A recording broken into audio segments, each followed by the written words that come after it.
Well, first and foremost, I have to say, thanks a ton for doing this. I'm sure we've got lots of stories to hear, but it's not every day we get the first ever pick of the Belleville Bulls on the OHL podcast. Dan Quinn, thanks for being here. Thank you, Mike. Thanks for having me. What was it like when this team that was brand new in this Ontario Hockey League called your name with its first ever selection? Well, there's a couple stories to that. You know, I always tell kids, and I have a son at 16 that's kind of somewhat going through a little bit in the golf is, you know, I played that junior B year. It happened so fast. I went from playing 2 years up in midget at 14. I was a June birthday. Got a call that summer to come try out for the London Diamonds.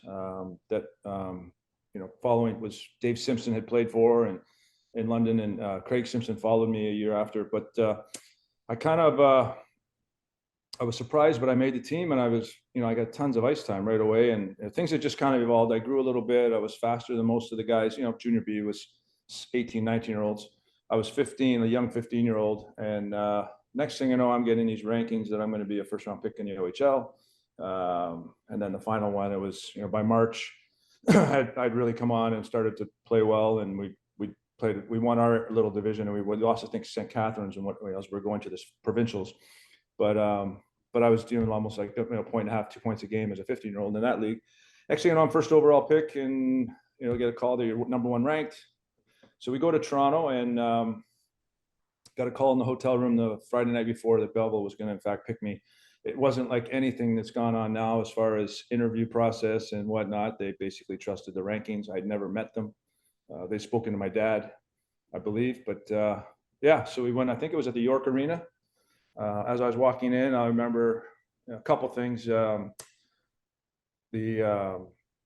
Dale Hawerchuk had just won the Rookie of the Year in the NHL, I believe, and he was standing outside with Gus Badali to, probably meet some of us high draft picks for the future of Gus's book of business. And so I remember getting picked, and I'd grown up and I moved from Ottawa to London, and had met and befriended with and worked and competed against, but worked and befriended Steve Yzerman, who was taken 4th overall. And then the first goalie picked in the 3rd round was my friend from 7 years old, Darren Pang, by the Belleville Bulls. So, we hadn't seen each other since we were 12, like had not seen each other. Back then there's no cell phones, no way to communicate. Follow each other. Next thing you know, we're teammates, and couldn't wait for August to come around. What was it like for you making that transition? You talk about junior B, you're putting up almost 2 points a game. So did the OHL come kind of easily to you? No, couple things on that I learned that summer. We may touch on it, I was pretty active in golf at 16. That summer, I qualified for the Ontario Amateur, and anybody that knows golf, Gary Cowan won it. So what that means, I was a 16-year-old, but I played against accomplished amateurs in outside of Toronto, and I made the cut. It was in July, and I went to the Ontario Junior. So my summer was spent trying to play competitive golf, and probably didn't do all the working out I needed to. I did go to Belleville early and do some hockey school, but as a 150-pound kid, it was a learning experience about the fitness of hockey and the extra work I was going to have to put in. I never really got on, as the year went on, I think I scored 20 goals, but I just didn't feel like I was always kind of cautious, and I didn't feel like I dominated at any point. Let's put it that way. So it was whereas, my second year from the start of the camp, which we can get into next, it was a pretty fun story, because that summer, after my second year, Wayne Gretzky bought half the team and coached an exhibition game, and I scored 3 goals from him in an exhibition game. Larry Mavety came up and almost killed me. He says, "You never played like that for me." So coming back to it, it was a learning curve again, very thin. You're playing against men, 18, 19, 20-year-olds. And I'll give you this one, even though you probably get a lot of questions, but my first ever, we played 3 games in Belleville, believe it or not, won all 3 in our first 3 games as an expansion team. We had a very, very tough team. Mav, I had Marty McSorley from day one, played 2 full years of junior with him. We picked up Craig Cox, but there's Ali Budarax and a guy named Craig Kitchener, Ben Kelly. We had about half dozen really tough men to go into, so guys like us could fly around. Our first game ever on the road was in Kitchener against your Memorial Cup champions, the team with Bellows and McGinnis and Grant was I can't go on and on, but Tim Higgins. You had so many guys that went on to play in the NHL. Wendell Young in net. Well, in warm-up, guys kept going over each other, center ice. Next thing you know, we got a 20-on-20. no refs. My first ever road game, 150 pounds. I'm like, oh my God. So we had like just held on for dear life. I think there was 3 5-on-5s in the first 10 minutes. So there was like 3 guys on the bench. So there was nowhere to hide. And it was just a nightmare. I was hoping, I was lucky to get on one 5-on-5 where I got 10 minutes in the box. I was like, oh, thank God. But it was brutal. But that was my indoctrination to a road game in the OHL on a Friday night in Kitchener, Ontario. I'll tell you what, it's a different game, or it was a much different game back then in the early 1980s than it is today. Well, it was right. I'm friendly with Wayne Gretzky and guys. We played an era, and we now call it stupid. It's just stupid. It was barbaric. When you look at the way the game has cleaned up, the voice of a few guys when they got into retirement and ownership, I think in a Mario Lemieux and guys like that. I watched stuff Mario, but Wayne because of his, obviously he got protected. We got hit. Guys like us that had the puck, I always say we got killed. They could two-hand you, slash you, punch you, push your head into the glass. It just was part of the game. But a guy like Mario Lemieux, who was 6'4", the refs, if they did it to me, though, they would get a penalty, or Wayne, or LaFontaine, or Steve. It would look, because we're 5'11" and 6 feet, but frail. But a guy like Mario, they expected him to take it. And if you think of the abuse he took, the guys just basically hooking him and cross-checking him because and the refs sort of say, you got to take it because you're big. And I think in retirement and ownership, he really helped clean this league up the last 20 years. And while I was not a fan of the officiating early on, it was too much. I think it's gotten to a nice point now. So you mentioned, and I didn't know this, Wayne Gretzky bought into the Belleville Bulls back in the day? Belleville Bulls, 1982. He bought half the team for, I think, $250,000. I have a picture of, if I can get it on here quickly, of him and I. He came to, remember, Dr. Vaughn was our owner. Yep. And so there's Wayne and me. I'm 17. He's 22. With the Belleville Bulls jury on a house on the Bay of Quinte in Belleville, Ontario. So he came and skated on his own before he went out to Edmonton, because NHL camps were traditionally a week or 10 days later. And he coached an exhibition game in Belleville, which I still remember, because it was him and his best friend from Brantford, Johnny Mowat, whose dad was a scout for the Bulls. They were on the bench and had full reign of it. And I forget who we played, but I know I got 3 goals, and he still talks about it too. You mentioned Mav giving you a hard time because you never played that well for him. What was it like playing for the legendary Larry Mavety?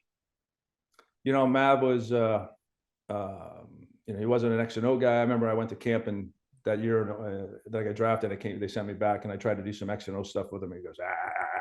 But from my standpoint, the first year, like I said, he had to get on me a little bit.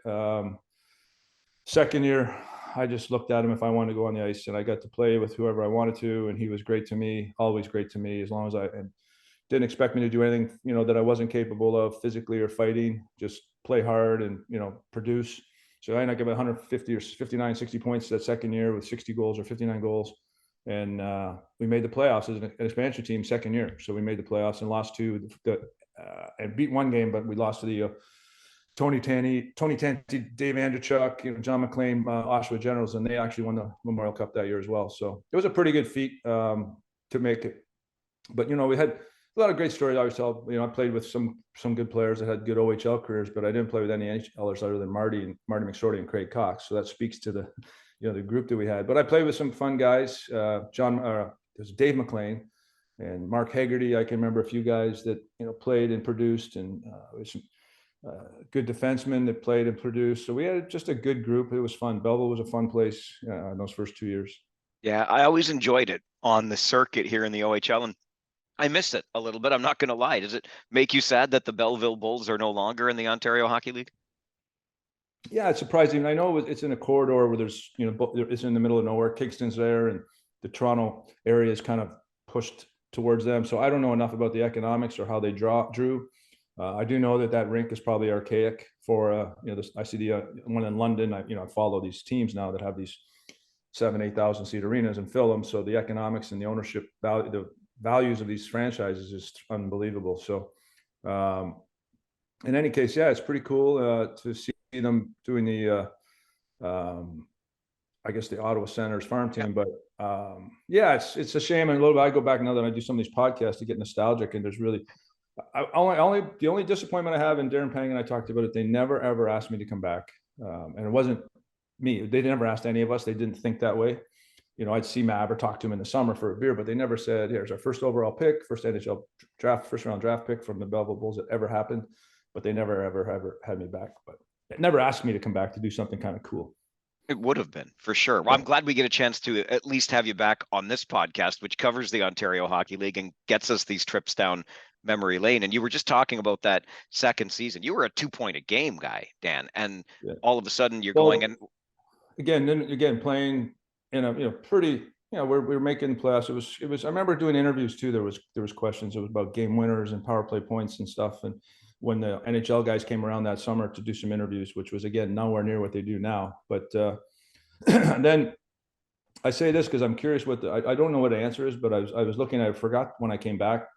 I went to Calgary, a very experienced team from Kent Nielsen, Doug Riseborough, Jim Poplinski. I mean, Lanny McDonald, Håkan Lube was going to be a rookie, but Mike Eves. It was a real tough lineup for me to try and crack. So they sent me back down. Had a really good camp. Kind of fell off as when you go there and you're there for 2 weeks and you're not getting ice time you're used to in games, you're conditioning. So I kind of went back and I didn't play great the first 5-6 games in Belleville, but I think I saw something the other day. I had 23 games before they called me back up, and I never came back. 24 goals and 59 points. So I think that I was probably going to go on a close to 250 point year type thing, very, very easily. But again, that was never to be seen. I got called up in 23 games in, I believe it was first week of December, and I played in Quebec. And then we went down to Washington and got beat. We lost in Quebec badly. But then I played in Toronto, and the coach decided to give me a lot of ice time. My first ever game in Maple Leaf Gardens, and I played a ton, played right to the end of the game, and got out to Calgary, started scoring, and then never came back. I want to talk more about that NHL debut, but before we get there, draft day for you, Dan, was in the Montreal Forum in 1983. That's pretty special in and of itself. What do you remember of draft day? I remember quite a bit. I remember from the night before, we went up Friday, I went to a Pirates Expos game. I remember we crossed paths in the celebrity golf circuit years later. Rick Roden was a pitcher for the Pirates. So I remember quite a lot. Getting up, going to the rink. Again, I can talk. I don't know how much. Guys, I always joke. So I was born in Ottawa, moved to London, but my family, when I went to play Belleville, moved to Brockville. So I was in Brockville for that summer. Although sometimes it shows me that I'm from there, but I never really lived there except for a couple summers. But the scouts would do their Ontario corridor, and they just get off the 401 and say, "Can you meet me at McDonald's?" And they talk to you for half an hour. Then they go to the next town, talk to the kids in Kingston that were going to be drafted, or Peterborough. And so I remember by that point I'm making is I knew I was going to be drafted. I quite sure by Washington, 14th overall, worst case. I knew Calgary had called or did a couple inquiries. And the team, I kind of wanted to go to Toronto for some reason. I thought it would have been cool, but being right there in their backyard for a number of years, I think they picked Russ Courtnall 7th or 8th. But then otherwise, I was kind of hoping for New York, even though they had never really talked to me, and they took Dave Gagne. So Calgary took me 13th overall, and it was a treat to play. Once I got established out there, there was good and bad, but it was a great city to start your career. You mentioned Steve Yzerman before, and didn't the two of you have a little reconnection on draft day too? Good, yeah, it's a good story. So sorry, I got distracted there, but we got picked. He got picked by Detroit, obviously, and then we had talked to this guy from Titan, and he said, "You guys want to go?" And we met him the night before. So I said to Steve, "You want to go?" So we went. I think it was in Victoriaville where they made the sticks, and that was my first ever pattern of Dan Quinn pattern. Steve Yzerman we got exactly made to the way we wanted. The two of us hopped on a train, went back to I actually stayed at his parents' house that night on that Saturday. Then my mom's family was all in and around the Ottawa area in Almont, so I went there on the Sunday. So I remember every part of the trip in the day, 1983. I don't know the date, but it was 1983 when it was a fun time. And I did some Steve was very, as he is now, I had a few other distractions in my life. Steve was very focused. He was already working out like they do now.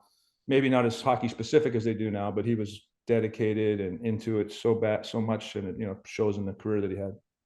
So you mentioned a moment ago, it was that NHL game in Toronto where you got some ice time, started kind of maybe feeling it, so to speak, in the NHL, but you went directly out of junior. I think you had played a game in Cornwall and then boom, the next night you're in the National Hockey League getting called up by Calgary. When did you feel as though it was, you belonged there, you were fitting in there? That game in Toronto, I just started. I used to always have this simple, for a skill player, I always said, and I tell this to kids, I did tell this to other guys, whenever I want to think about trying to play a skill player, I never played well. Whenever I said, all right, just go, maybe they'll let me kill a penalty and I could get my legs going. And I talked to Gretz about it, and he told them for McDavid, and I see he's killing penalties now. That was the funnest time for an offensive player to really get into it and just keep the game simple, chase the puck. There's no rules, get in front of it. And then if you got a chance to rag it, you kind of it made everything else kind of flow. And then, but that game in Toronto, I got to kill a penalty. I never forgot. And I kind of got my legs going and had a decent game. The first game, we got blown out. So I got some ice time in the second and third, and, but my legs were kind of seized up. I've been sitting on the bench like this. They timed it. I knew, and I had an idea. They come to see me. They played in Detroit. Calgary did. They were below 500. And I remember Al Coates and Pierre Pagé, an assistant coach, came to that dark old barn in Windsor. But I think I got 3-2 and we won 6-2. And so it was, they'd come down to the room after, and they were like, did you know we were here? I said, nope. And I didn't. So they just thought, did you play hard because we were here? That's kind of question. And I think it was about a week later, they'd called Mav and said, we're just going to call him up for 3 games. When you're in Cornwall, have him come to Quebec, Washington, Toronto, we'll drop him off. He can go back to Belleville. And I never came back. Incredible. You end up playing with the Calgary Flames, obviously in the height of Battle of Alberta. What was it like in the midst of those honest to goodness battles? I get goosebumps when you bring it up, because you talk about barbaric. As much as it was some of the best hockey and greatest players ever to play.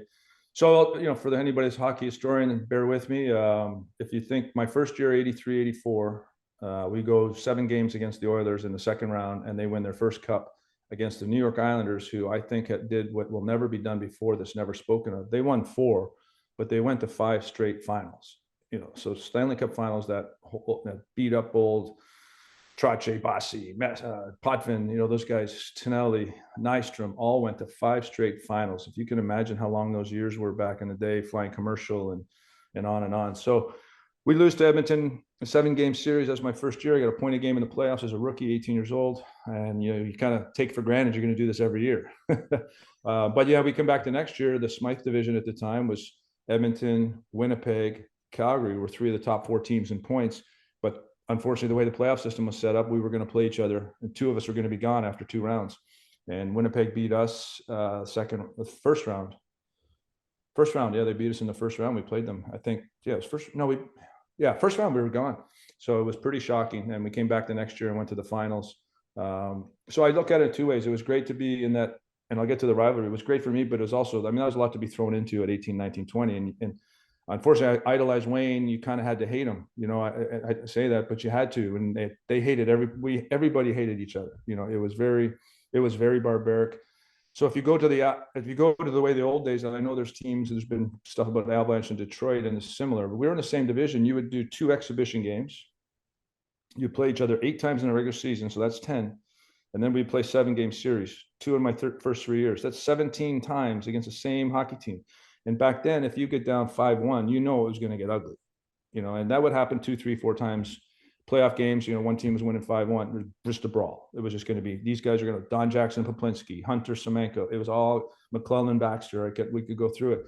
Gretz and I were talking about it as fantasy camp. You think about it, it's just putting men in, it's going to be a war, So, but whenever there's a bench clear, I always try to find him or Yari Curry, just make sure we were good. You stay in touch with Wayne to this day? I talked to him yesterday, yeah, to see how he did. He was down in Miami at the Live event. He because I live in the area where his grandkids, Dustin and Pauline, his kids are. So we reconnected about 7 years ago. He didn't know. He knew some people, but Darren Pank said, "Hey, Gretz is down there." So I told him my number, and we talked, and we ended up having a couple of beers and playing some golf, and been doing that. And then he's now called Florida home for a year now. He's sold out of California and been down here. He ties here with his granddaughter, and the two boys obviously live right here. So I live 5 minutes from where their house is. we're going to talk more about golf for sure. But since we're on this subject and you mentioned you played golf with him the other day, I know how good your golf game is, Dan. Did you beat Wayne on the golf course? Wayne beat me the other day, but no, Wayne gets embarrassed when he plays. He shot like 200 in the front, and I never play like this, but he was fine. Played with Clark MacArthur, who's done very well after hockey, much better than I, from connecting. And, obviously they made some good money, but they're all a member at this golf course called the Grove 23, which is Michael Jordan's baby down here.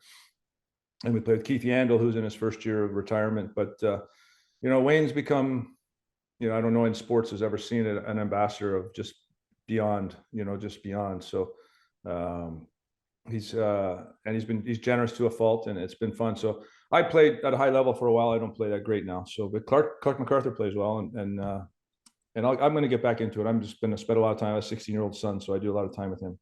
Okay, we will talk more about golf, but I want to go back to when you talked about the Islanders and going to 5 straight championships, winning 4 of them. Edmonton could have. It was awfully close. They won their 4, but it was interrupted, obviously, after that second 7-game series you had against them when you beat them in that second one. After getting past Edmonton that year, did you kind of know that this is the team that can do it?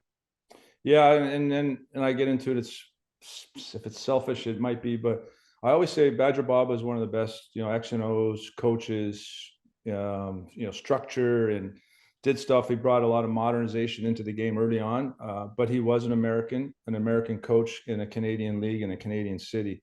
And one of the people said, "What do you mean by that?" He struggled coaching talent. And then we got past Edmonton that year, and think about this: we had our right wingers. So we went and played St. Louis. Everybody didn't know. Some guys had roles. The older veteran guys, he was never going to screw with them. But some of us didn't know how much we were going to play, especially skilled players. And we had our right wingers were Joe Mullen, Lanny McDonald. We had Mark Patterson, Tim Hunter, but we also called up Brett Hull. It was his first year. So we go to the finals and we get Brett Hull playing his first ever National Hockey League game. We just did a lot of stuff that we didn't need to do against that Montreal team that I felt we could have possibly done differently and beaten them. But Montreal had a good team, and it was their first year for Patty Roy and Claude Lemieux. They played big parts of that. And I scored the game winner in game 1, shorthanded, and then we lost 4 straight. We lost that real quick overtime game. They scored 8 seconds into overtime in the second game, and then we went back, lost 2 in Montreal, and that was it pretty much. It's back in Montreal, though. So the place that you were drafted just a few years earlier, there you are as a 20-year-old competing for the Stanley Cup in the most fabled arena in the game of hockey. Did you get? I mean, how did you keep yourself in the moment in situations like that? That's a good question, because if I look back on it, the days off. The thing about playoff hockey, because some of us that play, I'm name dropping, but Paul Coffey or Wayne, the teams that you see have 6, 8, 7 games in between series. It's very hard to know how hard to train and stay rested. And whereas during the season, you just kind of go when you're always working out. So the days off were the toughest things, knowing how much to do, what to eat. We didn't eat like the guys do now. We didn't have chefs, we had team meals, but we did a lot of walking around. But I went to the Montreal Forum as a kid. It was like the Yankee Stadium for me. I'm from Ottawa. Maple Leaf Gardens I played in as junior. It was Maple Leaf Gardens, but the cathedral of hockey to me was Montreal.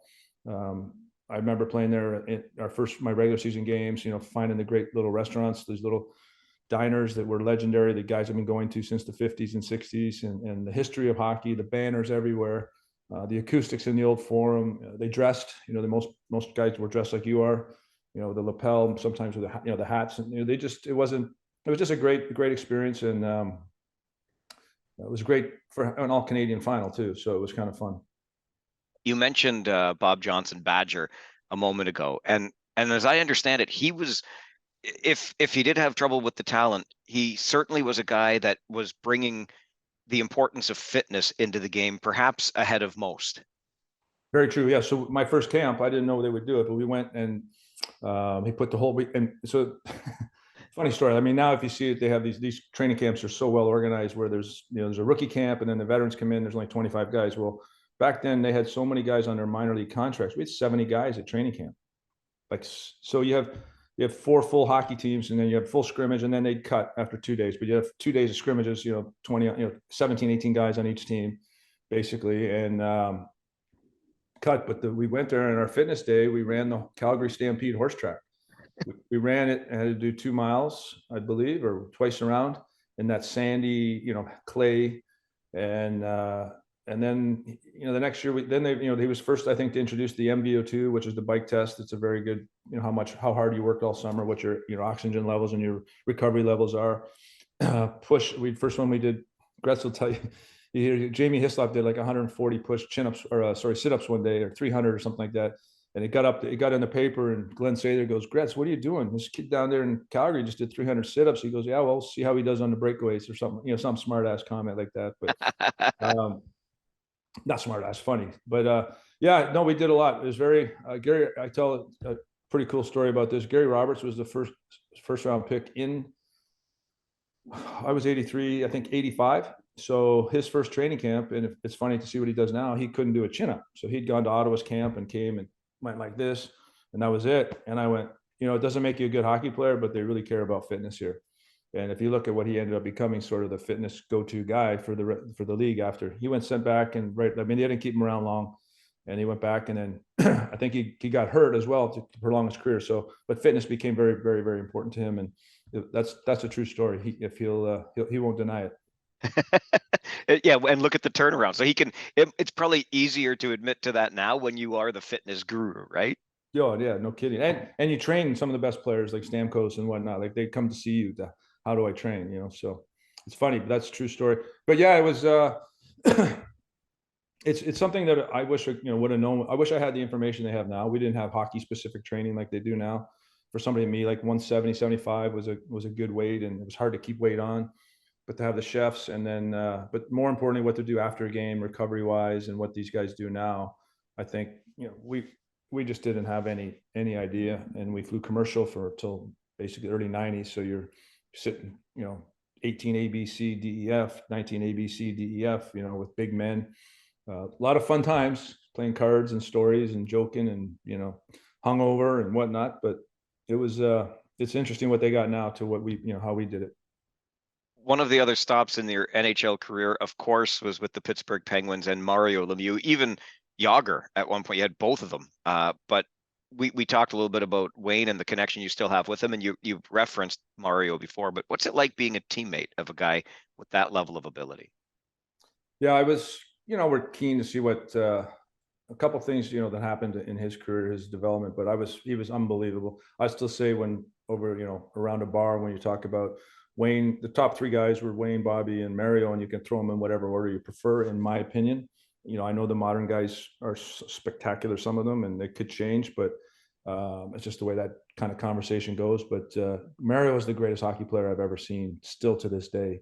If he played today with the level of fitness, the nutrition, the rules where he could just, he was faster than anybody ever realized. His hands, his size. His size could still compete with these guys now.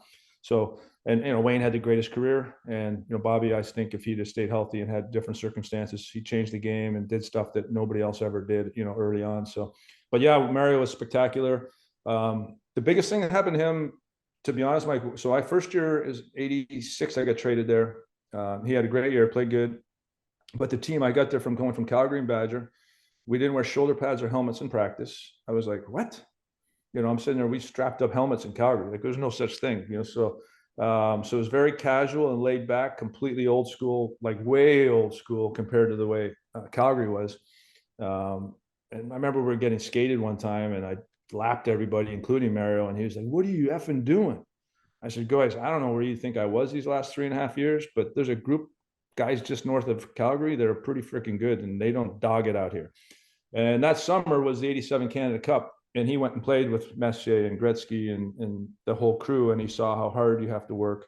And he came back in such good shape, and he lapped all of us. None of us could ever catch him when we were getting skated. And I said, look out, league. And he had an unbelievable year. And it's fact, somebody for guys, I don't know how old you are, Mike, but it's one of the greatest YouTube 11, 12-minute highlights is pull up team to Canada Cup 1987 Gretzky Lemieux when they put them together. It's a highlight of all the goals. It's really good 12-minute YouTube video. It's funny. You remind me, we had a chance to have the late, great Dale Hawerchuk on this podcast some time ago. And we we had the conversation. He took that face off, obviously, in the defensive zone that sprung Wayne and Mario for the big winning goal. And Howardchuk still says he even admits to maybe cheating a little bit, but having a conversation before that face off, I'm just going to kind of box him out and you pick up the puck and off you go. And Kind there of they went. lost it, but then he hooked the centerman that was going to Exactly. gave him a little hook, and then Mario was able to tip it up to Wayne, and that was the separation they needed. But yeah, he definitely didn't really win the faceoff. He kind of lost it, but they put on the scrum, he gave a guy a little hook. So it's all in that. It's a great video, and Dale's got a lot of points in there. So it's a great little YouTube for you and your listeners. I think I watch it every now and then with a glass of wine because it's just fun to watch. That's fantastic. And, Dan, it makes me think when you talk about the differences from Calgary when you get to Pittsburgh and how the practices were. But it sounds like, and we hear this from guys on the show from time to time, when you got to practice like you play. And you have to take the practices seriously if you're going to continue performing at those highest levels. Well, there's the mix there, right? So then you got some teams, this freaking Ken Hitchcock, when I got to Philly, they felt like you had to work for 90 minutes. The ice was shitty, excuse my language, but it's just stupid. It's just stupid. You want to know 35, 40 minutes, and that's what these guys do now. Now they do so much off ice. I've been told some teams hardly ever practice. Like once they get into February, they rest, they time their minutes. They know what to do off the ice. And well, they do take a lot shorter shifts than we did back then. I watched zip off. Anyway, yeah, no, it's interesting to see the evolution, but back then the difference in what some teams did very well and some teams didn't was quite obvious. But even Bob Gainey, I got to play for him for a tad. It was just the mentality. We practiced so stupidly, or hurting, like hitting each other and chopping each other, and that's so playing how you practice how you play is very good, but it's more just the intensity and getting a good 35-40 minutes, in my opinion.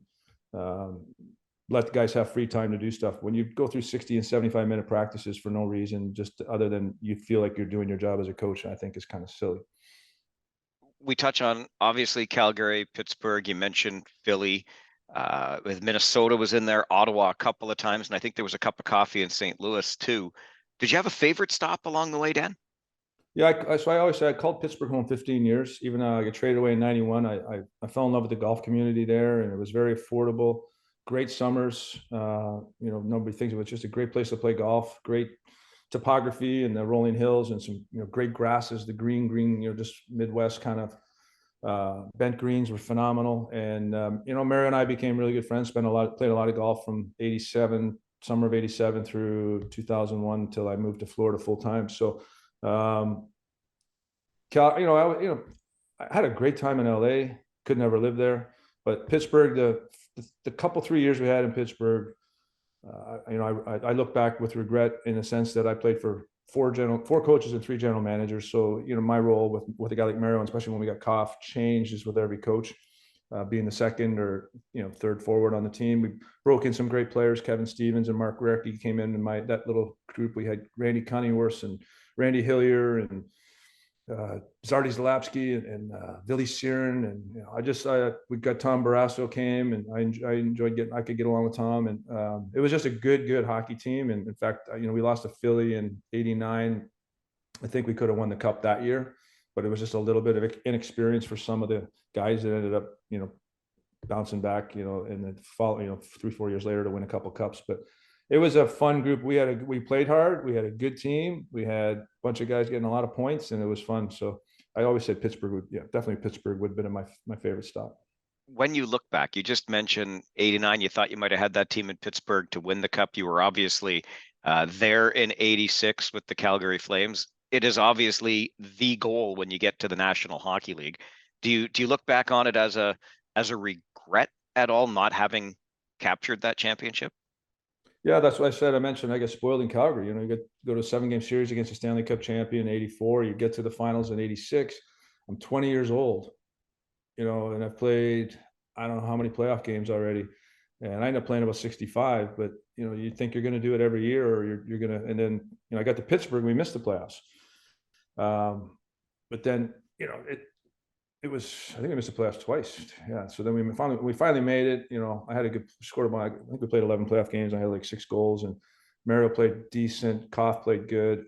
We just had Philly kind of just got we got a game 7 back in Pittsburgh, I remember, and Hextall, we'd gotten to him. He was all over the place, chasing Robbie Brown around. We were scoring on him like Will. And they played Kenny Reggett, and Kenny Reggett stood on his head.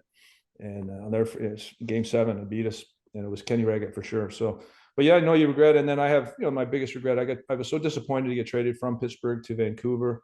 I get to Vancouver and I get to play with Trevor Linden as a young kid. And I just had a thing in my head because I was in that Smythe division that Vancouver was just awful. And we beat, Calgary would beat the heck out of them. It was a gray town. We didn't stay downtown. We played out in that Pacific Coliseum. And the travel was horrendous commercially. Vancouver to Seattle, Seattle to Chicago, Chicago to St. Louis. It was just, I don't know. Anyway, I had a decent, I got there in January and we missed the playoffs. They signed me that summer to a nice contract and made me captain, tri-captain. But my attitude just got so deteriorated so bad. I regret it to this day because they did treat me well. It turned out to be they ended up making a good playoff run the next year. And but the way they treated me, I should have responded more professionally. Or I just got into play. I just wanted to get out of there. I never embraced it from the moment I got there. Half of it was the disappointment of leaving a place I called home and a group of players I thought were special. But looking back when you're 57 to something you did when you're 27 is what we do. No question about that. And it's interesting too, having conversations with a guy like you whose junior hockey career, you were in Belleville now almost, not almost 40 years ago, you're playing in the Ontario Hockey League. And it with age comes wisdom, right? Yeah, no, I sat my son down in May of this year and I said, at that time I'm 56. I says, I look back 40 years ago, this right now, and in about 3 weeks, I was going to become the first overall pick in the OHL draft with some guys that are in the Hall of Fame that I was drafted ahead of. I'm going to move away from home. And I came, 16th in the Ontario Amateur as a golfer that summer. I said, you're going to be 16 in a couple of weeks, which I try to have a parental talk with my son. He's got a pretty good chance to be a good golfer. So just about stuff he's got to change, just some stuff to change and stuff. I said, unfortunately for you, I experienced that. So I'm not the dad that's going to tell you everything's all right when you don't do things the right way. And I said, I've made more mistakes than 10 men. I have some successes of 50 men, but I made more mistakes than 10. So, or the other way around, I had more success than 10, made more mistakes than 50, probably more accurate. But yeah, you just don't know. And again, as I mentioned, the whole OHL thing just kind of happened so fast. And I was playing golf. Next thing you know, I'm in Belleville. And wearing Cooperalls, and it's just I had to stay with. They put me in one house with 3 families, 3 guys, and that didn't work. So then I ended up getting the family that I lived with for the following 2 years, the Arthurs, Bill and Charlene, who I reconnected with. They got a place down here in Florida, so that's what sort of happened. But yeah, it was it's an experience that I don't know if I'd want my kid to go away like right now at 16 and be in the heart of the OHL, which is what he would be doing. But it was and the league, and I think the league became not so much junior, but the NHL especially was really bringing in 18-year-olds right away. If you could play, they wanted you. And so I lived with a family my first year as well. But then I was 19, living with Al McGinnis. We didn't know how to cook and eat, and so it was just a lot of stuff that I wish if I'd have known what I know now from a fitness, nutrition, it would be a lot different. So let's talk a little bit more about golf. Did you ever at some point, Dan, feel like you had to make a decision between pursuing golf professionally or hockey? Well, yeah. So that summer I got a couple scholarship offers, but there was no, from where we are there in London, Ontario was a great golf town as well. I moved there when I was 12, played at this public course called Thames Valley, worked summers on the golf courses. So for that 4 years, the minutes the weather broke and hockey ended, I golfed every day I possibly could. Just fell in love with it until hockey started, and hockey started, that was it. Because but that was just the way it was. But to answer your question, it not really, because you never, as an Ontario kid or a Canadian kid, at least in my opinion, in the 80s, you knew it was a very long shot to go play, professional golf. And I remember, I say this looking fast forward in 20 years, and a guy like Mike Weir, who did what he did, and then winning the Masters, I think, is the greatest accomplishment. I know Brooke Henderson's doing some stuff, but one of the greatest accomplishments for any Canadian from where Stratford, or was it Stratford, Ontario, I think, and to think that he could, and as a lefty. So it's because there was no equipment. A lot of Canadians are golfers. I played hockey left-handed, played golf right-handed because there was not equipment for lefties back then. It wasn't TaylorMade and Callaway didn't make the stuff they made now for lefties, so putters and all that was few and far between. So it was very unique that to do that. I did go when I retired, Mike, and these celebrity tournaments popped up when I started playing golf at a high level because it was worthwhile to prepare for them. And I did go to Q school, 4 or 5 times. I did almost get to the US Open, and I thought about it, but early in that I played. I was actually, I'll say this too, that I'll toot my own horn, not because I played great, but I actually, as an NHL player, qualified for what is now Corn Ferry. They played in Pittsburgh. It was the Ben Hogan Tour. It was the first year of that tour in '92, I think, summer of '91 or '92, and I Monday qualified and missed a cut. But in that field was John Daly and Steve Stricker and Tom Lehman, guys that are now had great careers. They were all in that field, and I remember that pretty vividly. Fast forward, anyways, when I played with the tour pros that I know, moving to Florida full time, late '90s, spending time playing with them, I realized, I'm not. They're just a different level, just like it's a different level when we play hockey. Sure. You were caddying though at for like Ernie Els, for example, more than once at big tour events.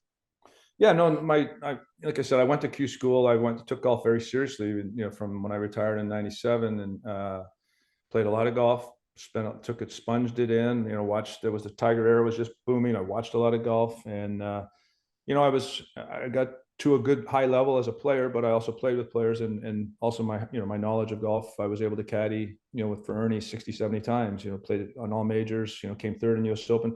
Caddy for Cam Smith. And I say that when when you retired, when I did, you had, if you're too young to remember probably, but the tech crash and then 9/11, a lot of our nest eggs got chopped up pretty good. And so when I had a good job in 07, 08, and that got eliminated when the subprime crash, but I become friendly with some of these tour pros, and Ernie goes, "Hey, why don't you come caddy for me, for a couple of weeks?" And the second tournament I caddy for him was in China, of all places. And I'd never been ever in the East, but it was a big event, a World Golf Championship event that Phil Mickelson won. We came second. So I made like 72 grand. It was like, I'll do this again. And so he said, we split the season the next year.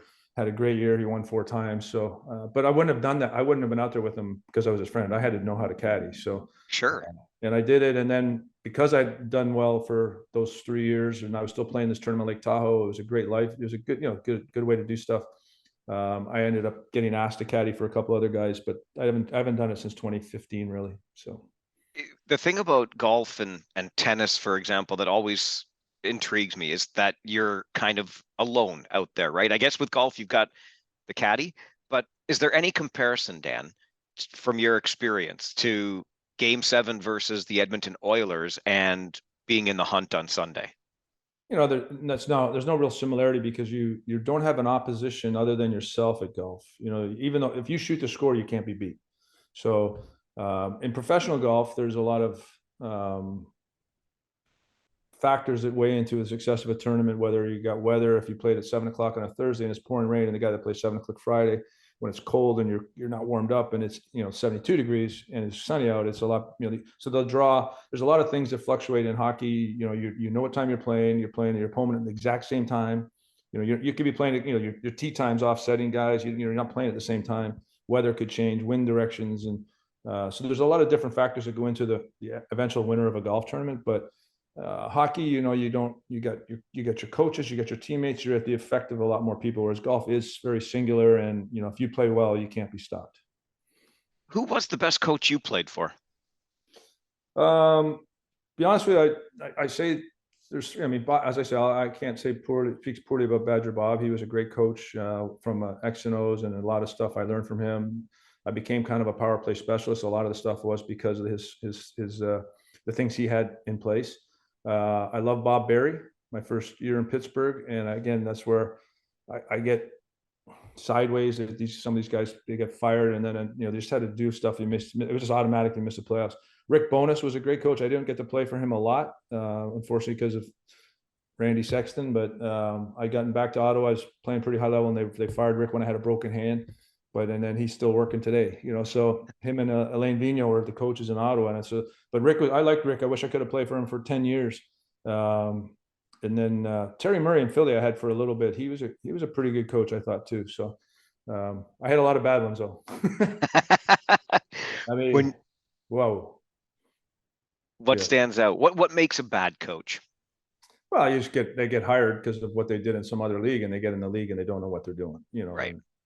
And, Pittsburgh, Pierre Creamer. I mean, these guys never worked again, so it's not like, guys that didn't work somewhere for 1 year and they didn't work at all. They never played, Ottawa brought in, they get rid of bonus. They brought a guy named Davey Allison. It was just no idea what NHL was about or how to do stuff. But, it's a lot different now. There was just a different era, and there was good coaches, and it's learning to coach is an evolution as well. I mean, it's different athletes and different mindset. I mean, it's just like being a parent. I mean, I didn't have a cell phone. Now I got to watch my son. It's got like a part of his body, so there's a lot of things you got to deal with that, changes with every era. Right. Given all of the experiences you've had in sports, if you were put to the question that the choice being a Saturday night at the Forum in Montreal or a Sunday at Augusta, what are you going to choose? I'd probably say Sunday at Augusta. I got to caddy in, well, depending. I mean, as a fan, I can't say what I would like. I mean, I could do, depend who I'm with. That's sort of you want to be with friends, you're going to do whatever, everybody's going to be having a good time. I did caddy the Masters. Real quick story, in 2010 for Ernie. He'd won 2 tournaments just prior and we were doing a bag share. So there was a lot of pressure on me to do a really good job. I couldn't wait to get going. Like, I was so prepared, and I couldn't wait to give him his first yardage on the first hole and say the right thing on the first tee. And we shot 69 with a double on an 18th hole, bogey free till through 17. But I remember I was just so focused on it. It was so fun to be inside the ropes, prepared. Like I felt like I was in a hockey. Like, it was just the same preparation that I had done. I'd walk the course in the mornings of the tournaments. And we finished 18th, made double in the first round, second round, and the third round. Otherwise, he would have had a really good chance, and Mickelson ended up winning, I think. But it was just a real fun part of this post-retirement and reinvention of so many things I've had to, try and do. But to be inside the ropes was a lot of fun. Just to, I was nervous in the mornings to go make sure I did everything right for him so he could play well and he wouldn't have anything to worry about, and that I had the right information when he asked questions, the right attitude, the right amount of intensity, the right amount of, being fun. It was fun. It was a lot of fun to try and do that post hockey. We were talking earlier about the wisdom that comes with age. Do you sit back, Dan, and you talked about watching that Canada Cup video with a glass of wine, the 11-12 minutes on YouTube, and just enjoying that. Do you ever think back on the kid from Ottawa that has done so much, been to a Stanley Cup, played in the Battle of Alberta, friends with Wayne Gretzky, played with Lemieux, bagged for Ernie Els? I mean, do you think back on everything and just take it all in as what you've accomplished over your life in sports? Probably doing these podcasts, but when guys like me that say, tell me stories. It was weird because then there's, the thing that I probably wish I didn't put so much credence in, but it was cool and I could win it. And I loved it. Kind of was my love of, 1991, I got invited to that celebrity golf tournament in Lake Tahoe for the first time. And I went out there and I came third, but I didn't play good on the back nine on that Sunday. And I was so determined that if I got back in next year, I was going to win it. And so I was an active player in the NHL. I shot 3 under for 3 days for 54 holes, and I won. Is one of the only current athletes to ever have won it, still to this day, 30 years later. But my love of being in that environment, golfing, and even though a lot of us think, I know I have at least, I've talked to a lot of hockey athletes. Some guys think they're better than they are, and they go play in these other minor league tournaments, and I just realized the difference quickly, and I never thought that way. But I played in that tournament for 23 years, winning it 5 times. Getting to my point, 94, you meet Michael Jordan. You're in these environments where you're playing practice rounds with these guys, and obviously Mario and Wayne and all of the different levels. Johnny Bench, I can remember so many people that I met over the years. Mike Schmidt in those tournaments at that event, and that was kind of and then coming to Florida and becoming friends with John Daly and Jesper Parnevik and Ernie Els at periods and pockets, and meeting a lot of guys. It just was it is kind of, when I look back, overwhelming, and you try to, wish you could have done certain things differently and how you monitored a lot of the stuff. But sometimes it's surreal. Yeah. You talked about your son at 16 getting into golf. Was there ever any interest in hockey growing up?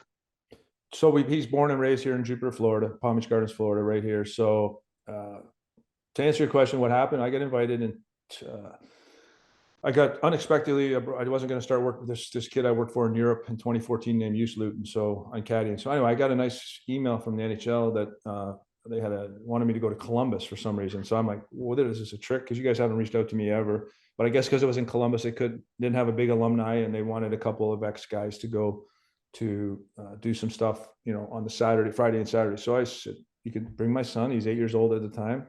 And I mean, I tell you, I guess so. He stood there. He watched the mascot game. He couldn't take his eyes off. And then he's 8 years old again. Dad, can I play hockey, please? So I got him home, and that was January or something. I got him home, got him a bunch of equipment, and so he played, and he loved it. And the spring program I did was kind of high level for Florida. I said, I'm not doing this coaching all year, but I'll do the spring program where I had kids come and try out from all over the state. I do some Saturday trainings 5-6 times in the spring, and I take him to 2 tournaments out of the state. So we did that for 2 years, and then the third year got canceled. So he loved that. Yeah, he loved it, and he was and I did a lot of extra stuff for other people. So I'd take my son to. I was going to give a lot of dads would always ask me to do stuff like 6 a.m. mornings. He was 4 years ago, 3 years ago. Well, we stopped last 3 years ago, but man, he loved it. It was fun to watch. Yeah, he loved it. But there's no future in it. It's very hard for kids in Florida. It's, as I say, it's just a challenge to get out of the state of Florida and play at a different league and a prep or a USHL. Then there's very few kids that are born and raised in Florida that shockingly, and it's sort of a challenge, that are born and raised and haven't been because of the success of Tampa and Florida. It's just hard. It's a very big commitment for parents to get kids to that high level. Also less risk of a concussion if he's golfing. Yeah, well, yeah. So yeah, no, but he got I had him doing both and doing other stuff, but he was 13 when COVID hit, and that Florida was pretty loose. So we had a first tournament like in June of that year, and they did all whatever these crazy things with the couldn't rake bunkers and stuff. But he got to play tournaments that summer, and he really took to golf, and he started growing, so he started heading further. So it was great, and it's a big commitment these last 2 years, but he loves it. He works out. It's all he does. And so he just yesterday, while we're talking, he was, the high school regionals to go to states. He was medalist, shot 69 and made 7 birdies at 16 years old. So he's way better than I ever was. Hits it a mile, and he's got they got the golf specific and stuff that I wish we would have known. I was always afraid to do push-ups in the summer, and I wouldn't be able to swing a golf club. Honestly, the truth is, like, because you would get sore. We didn't work out, so you do something one day, I can't even move the next day. But now there's so much stuff and so much information on how to do it better. Yeah, this has been, speaking of information, a wealth of it coming from you, a guy that's done so much in the game. Really appreciate you making time to do this with us and share some stories. Thank you very much. Thanks, and good luck to you in the OHL.